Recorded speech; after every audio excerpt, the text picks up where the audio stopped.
Je lui dis qu'elle est belle, histoire de faire l'amour. Je lui dis, si tu veux, après on sort, histoire de faire un tour. Elle me dit, on dort, histoire de se reposer. Je lui dis, non, je vais écrire, histoire de justifier une consommation excessive de stylos et de papier. Quand j'écris, je me mets à nu, histoire d'être détendu. Quand je suis détendu, je lui dis qu'elle est belle, histoire de faire l'amour. Comme elle ne répond pas, je lui dis, bah moi je sors, histoire de faire un tour. Au détour d'une rue, je croise un ami. Comme il sait que j'écris, il me tape des feuilles, histoire de fumer. Je me laisse inviter, histoire de ma volonté. Au bout d'un ou deux thés, je lui dis, on sort, histoire de prendre l'air. L'idée a l'air de lui plaire et nous rentrons dans un bar, histoire de comptoir. Clisson, qualifié de ville romantique, fêtait pendant tout un week-end la Saint-Valentin. Manifestation créée en 1999 et qui se déroule le deuxième week-end de février. Cette manifestation est organisée par l'Office de tourisme avec le concours de la Poste et des arts graphiques. C'est pour la 11e fois donc la Saint-Valentin à Clisson, organisée par l'Office de tourisme de la vallée de Clisson. Donc un week-end qu'on veut romantique pour les Clissonnais et puis aussi pour nos visiteurs de plus loin. Est-ce que le parfum d'Italie clissonnais amplifie ce côté romantique ? C'est sûr que Clisson c'est une ville romantique par excellence, donc c'est aussi pour ça qu'on organise cette manifestation sur la Saint-Valentin. Et effectivement l'Italie c'est aussi vraiment romantique et je pense que les visiteurs qui viennent d'un peu plus loin apprécient ce côté italien et voilà cette célébration de l'amour pendant ce week-end. Oui. C'est vrai qu'on a fait évoluer la manifestation, donc il y a toujours le concours d'écriture de la plus belle lettre et du plus beau poème d'amour qui a toujours évolué puisqu'on est aujourd'hui arrivé à 328 textes reçus, donc c'est beaucoup. Et puis ensuite, on a évolué aussi au fil des années, puisqu'avant on organisait des expositions sur les amoureux célèbres, donc qui avaient beaucoup de succès.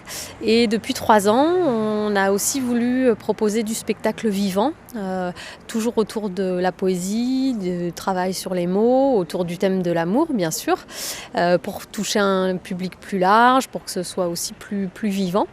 Donc cette année, on aura la brigade du Tendre qui va investir la ville et le parc de la Garenne-Valentin le dimanche après-midi pour surprendre un petit peu le public et lui proposer des textes sur l'amour.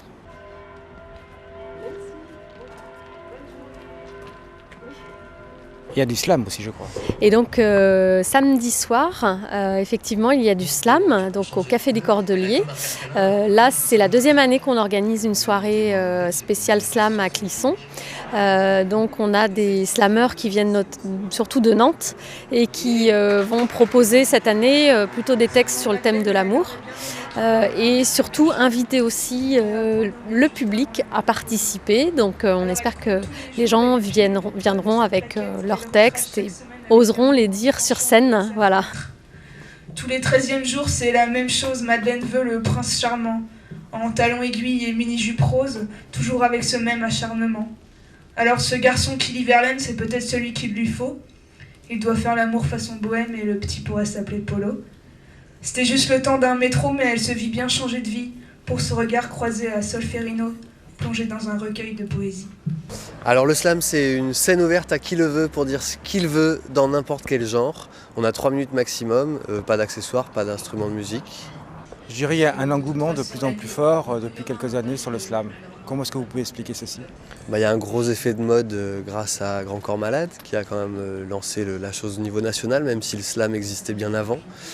Et puis comme c'est un des rares endroits où on peut encore venir dire ce qu'on veut, c'est un terrain de libre expression, c'est toujours rassurant de se dire qu'il y a un endroit où si on a quelque chose à dire, on peut le faire. A-t-on besoin d'un jour pour s'aimer ? A-t-on besoin d'un jour pour se déclarer ? Une journée dans l'année décidée, une journée dans l'année calculée. La société est faite ainsi, le bonheur aussi comme profit. Société de consommation, société régie par des cons. Moi, je veux pas être comme tous ces amoureux d'une journée, je veux de l'amour avec le forfait illimité. Alors la Saint-Valentin, ben ouais, ça me passe par-dessus les seins. J'aime pas beaucoup. La remise des prix du concours d'écriture a eu lieu à l'Oratoire de la Garenne-Valentin, animé musicalement par la chorale du Vignoble. Que j'aime ce matin me retrouver avec vous les amoureux des mots, des vers bien tournés, des strophes bien balancées et des poèmes ciselés avec finesse. Que j'aime voir les mots se frôler, s'entremêler, s'entrecroiser, dialoguer pour dire la joie, le beau, l'intime, la peine, la vie en somme. Que j'aime vous rencontrer, vous les auteurs, orateurs, auditeurs, acteurs et imprimeurs. Mais je ne suis pas poète, je ne suis que maire. Alors de tout cœur, merci. À vous tous pour votre présence. Saint-Valentin. Pourquoi Valentin? Il n'y a pas de Valentin martyr ou autre qui ait quelque chose à voir avec les amoureux. L'origine de cette fête demeure un mystère, comme l'amour.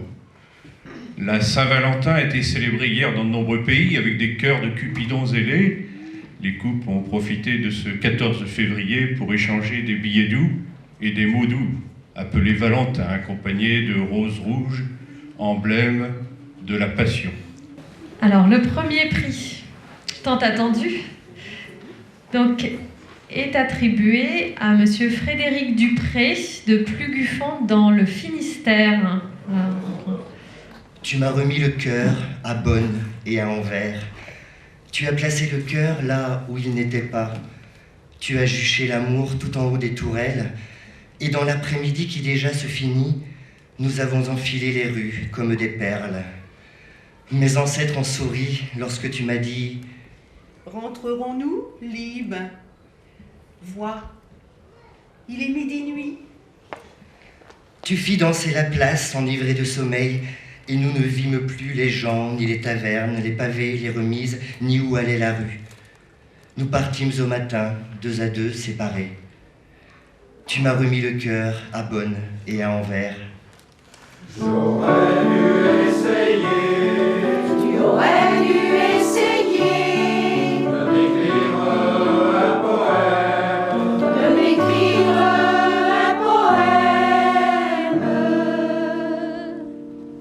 sur un coin